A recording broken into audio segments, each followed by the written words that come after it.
सब देवी देवता मिलकर कामदेव के पास में गेला। कामदेव जी के कहे छथि कि कामदेव जी जब ये ध्यान मुद्रा में बैसल छथि तो पार्वती के विवाह कैसे होता कि अहाँ महादेव के ध्यान तोड़ी।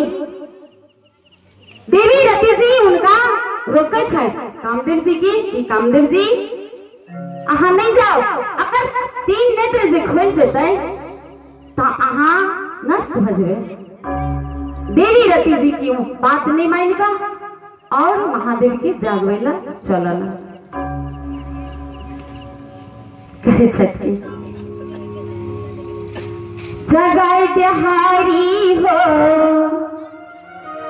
जगाए देहारी हो, जगाए देहारी, जगाए देहारी हो, जगाए देहारी हो, जगाए देहारी। बम बम भोला ना, बम बम भोला ना जागे, जगाए देहारी, बम बम भोला ना जागे, जगाए देहारी, बम बम भोला ना जागे, जगाए देहारी, बम बम भोला ना जागे। जगाए दे रे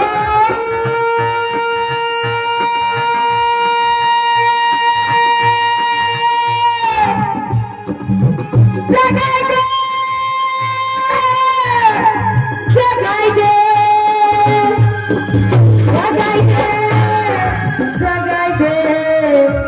दे, जगाए दे, जगाए दे, जगाए दे हारी हो, जगाए दे हारी हो, जगाए दे हारी,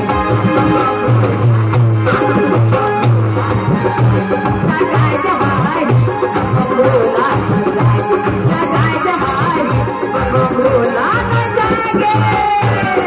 जय हो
बम बम भोला ना, बम बम भोला ना।